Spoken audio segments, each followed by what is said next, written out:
If suddenly my house burned down and I lost my entire 150 plus bottle, $8,000 fragrance collection, and I had just $500 to start from scratch and rebuild it to be the best collection possible, here's how I'll do it. Because I am the smartest cookie around, and hopefully you are too, I'm not going to be using this $500 on retail fragrance prices. So instead, all of the fragrances used for this challenge will be prices from either Fragflex or PerfumeOnline.ca, the best USA and Canadian fragrance discounters, in my opinion. Let's get to the challenge. With my very first $125, the fragrance I've decided to take in this $500 fragrance collection challenge is Mancera's Instant Crush. I know it may seem a little crazy with just $500 for your first fragrance that you take to be a niche fragrance, but the reality is Mancera fragrances on fragrance discounters are crazily affordable. Like $125 for a fragrance of this high quality, it is a no-brainer. And I don't know if you guys can tell, I've used a ton of this juice. There really is not much left of this beauty. This, in my $500 collection, is essentially going to serve the purpose of being kind of like the going out, party boy, F-boy type of scent. When I just want compliments, I'm feeling super shallow, I want to spray something on that is super loud, attention-grabbing, unique, that'll help me stand out. This is the fragrance that I'll be reaching for. This is extremely floral heavy. You get that top note of saffron, a big dose of vanilla as well. It definitely does remind me a bit of something like Baccarat Rouge 540, but I actually do prefer the smell of this to Baccarat Rouge. There's something about Baccarat Rouge that kind of just reminds me of like a toxic ex-girlfriend or like that mean girl group in high school. And I don't get that vibe with Mancera Instant Crush for one reason or another. I think this is a little bit more unisex. Baccarat, in my opinion, definitely leans more feminine. I think this is one of those ones in my collection that I'm going to be really glad to have when, you know, it's cold outside, or say I'm going to a dinner and I just want compliments, attention, and I'm just feeling really shallow. Because you know what? This thing is so strong. Like most Mancera fragrances, I would consider this a beast mode, around 10 to 12 hours longevity with extremely high projection, at least for the first 3 to 4 hours. 3 to 4 sprays is all you'll need for literally everyone in every corner of every room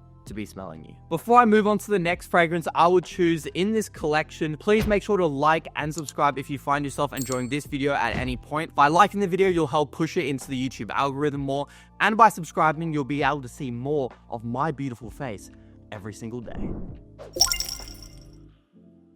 Now, this can't be an FB Fragrances collection video, or just FB Fragrances fragrance video, without talking about a Jean Paul Gaultier, and I have to choose one to keep in this $500 collection, but man, was it difficult to decide. After honestly 10 to 15 minutes of deciding, I'm going to bite the bullet and spend, it looks around to be $150 on most discounters, Le Beau Paradise Gardens. Now, yes, $150 is a lot of money to spend, especially on a designer fragrance, but I think that this is honestly worth it more than any other of the Jean Paul Gaultiers I could be choosing from. It was a toss-up between this, Le Beau Le Parfum, and Le Male Parfum, but the reason I decided to bite the bullet with this one is because I think this is the most effective JPG for the summertime. It's the most fresh Jean Paul Gaultier. It's the most kind of uplifting and just refreshing, honestly, because it has that green, almost herbal feel to it. Le Beau Le Parfum almost took it, but I just think it works better in the cool weather because it is just such a rich and dense fragrance with that tonka bean, that coconut. I just don't think it has enough kind of freshness and greenness to work in this high heat that I live in. I live in Australia. Le Male Parfum is still my favorite Jean Paul Gaultier of all time. The reason I didn't take that and I chose this instead though is because there are so many other winter fragrances for me to choose from in my collection, and there are so many other winter fragrances I want to keep in this $500 collection challenge. Whereas when it comes to more fresh summertime scents, there's a lot less competition in my collection,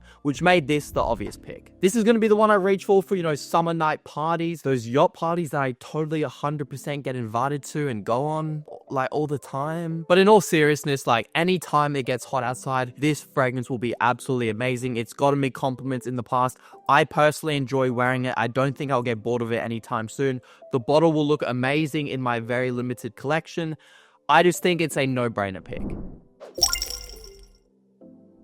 With my next $40, so yes, we're going on to more of a kind of cheapie here, it is none other than Khamrah Kawa. You guys may know this is my favorite Lattafa perfume ever created by the house. It is my favorite cologne fragrance of all time, if you can even call it a cologne. It is just a beautiful, rich, praline, dates, boozy, cinnamon type of fragrance with a beautiful dark roasted coffee note as well, which I find lasts a good 4 to 5 hours. It was a kind of a toss-up between this and the original OG Lattafa Khamrah. I just do think with that dark roasted coffee note, this one's a little bit more unique because I don't have many fragrances, in this $500 collection. They need to be unique and complex enough where I don't see myself getting bored of them anytime soon. And I think I have a better chance of, finding enjoyment wearing this for longer than the original Lattafa Khamrah. In terms of what role this is kind of going to play in the collection, honestly, just whenever I want something sweet, kind of decadent and rich, perhaps, a special occasions fragrance, this could work when I want to dress up in a suit and a tie for a fancy dinner or event, or, like those hundreds of yacht parties like I was talking about that I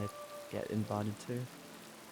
Not really. If I had the budget for it, honestly, I would just buy the real Killian's Angel Share. That stuff is just beautiful. But considering how, affordable this is, the value for money you're getting here, I'm not mad at all that, I need to save some money for this collection and get Lattafa Khamrah Kawa instead. It's also nice, like I said, with that dark roasted coffee note, kind of gives it some more complexity, makes it a bit more unique. I'm really happy with this pick.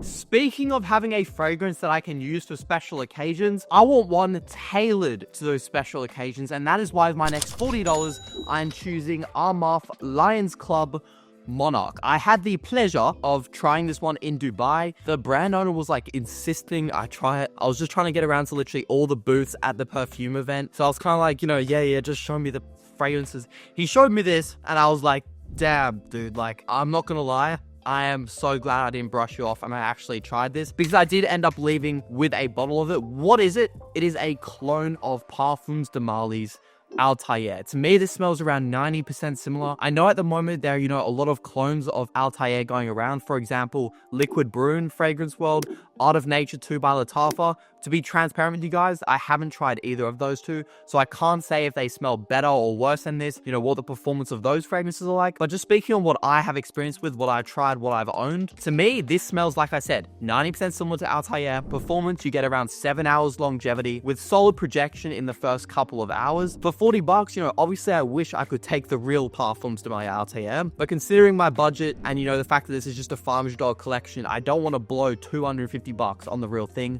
when I can just get this instead. With Parfums de Marly Altair and this fragrance, what you're getting is a very powdery, vanilla heavy fragrance with a nice kind of orangey background. To me, it smells like that orange creamsicle treat. I don't know if you guys, tried those when you were a kid, but it smells amazing. Altair, that scent DNA with the orange and vanilla, it pulls compliments. I feel like this would work best for basically, like I said, dinner dates, events, parties, just anytime I need something sweet and sexy that will get me attention, I can reach for this. So having Mancera Instant Crush in the collection, having Lattafa Khamrah Kawa, and now having Armaf Monarch should, keep me covered on those bases. We have only around $150 left, and man, that money has gone quickly. Fragrances, even when you try your best to save, they can be pretty expensive, and I've realized there's a huge hole missing in this ultimate $500 collection, and that is just kind of like a daily, versatile, dumb reach fragrance that I can use for the gym, the office, or just when I don't, know what to wear. And for that, I've decided to go with YSL Y's Eau de Parfum. According to fragrance discounters, this one runs between, $90 and $110. The cheapest I did find was for $90 on Joma Shop, so I'm going to go with that. I think that is definitely worth the kind of steep investment of $90. This is a beautiful green apple, masculine, soapy fragrance. It smells like you literally just had a warm bubble bath and then you hop straight out. That is what this fragrance smells like. Like I said, I can use this for literally any occasion I'd like. And it is just so nice having one of those fragrances that you just know works, no matter the weather, no matter the occasion, no matter what you're wearing, no matter your mood.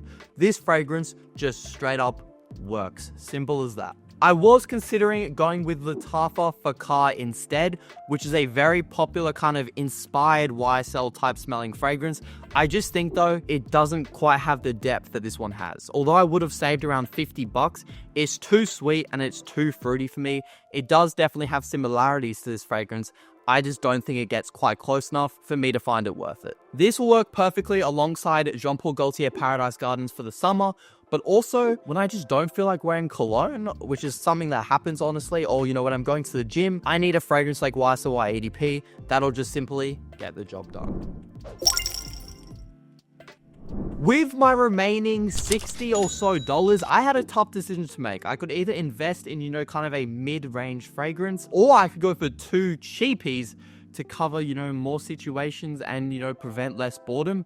And I decided to go for the two cheapie route. Lattafa Quiad Al Furson and Banana Republic Dark Cherry and Amber. Both of these run for around $30 each. Lattafa Quiad Al Furson is, to this day, still the best smelling pineapple fragrance I have ever put my nose to. It gives off Creed Aventus vibes, but it's definitely more kind of tropically. I'm not going to say it's a clone of Mind Game's Blockade, but honestly, I would say it smells 60 to 70% similar, and Blockade is an incredibly high quality $400 or so fragrance, so that tells you how good that this thing is. In terms of when I would wear this, for the gym, for literally any occasion, for going out, like I said, it's an incredibly versatile fragrance. If it smells like Creed Aventus, it is going to be versatile. It's a scent DNA that, like YSL EDP, just works. People like it. It's mass appealing. It gets compliments. Performance on this, though, I will admit, not very good, around 5 hours longevity with soft projection, but I think for just how unique smelling it is, for how cheap it is, this will fit perfectly into my $500 collection. Next, Banana Republic's Dark Cherry and Amber. I picked this one up about a week ago from my local chemist, and it was just 30 Australian dollars, so I can't even imagine how cheap it is in the US. To me, this smells like a mixture of Baccarat Rouge 540 and Tom Ford's Lost Cherry. I am a sucker for masculine smelling cherry fragrances, and this one just hits the nail on the head. It does have a similar problem to Lattafa's Quiad Al Furson in that the performance is not very strong. However, according to reviews and people's, user experiences of this fragrance, if you just let it sit for around a month or so, it gets a lot stronger. The cherry note really pops out and it gets even better. So I'm really looking forward to, kind of experiencing that process. These two fragrances aren't going to be ones that I wear a lot in my collection. I'll probably reach for these maybe 5% of the time. These are more just kind of fillers for when I want something different to wear.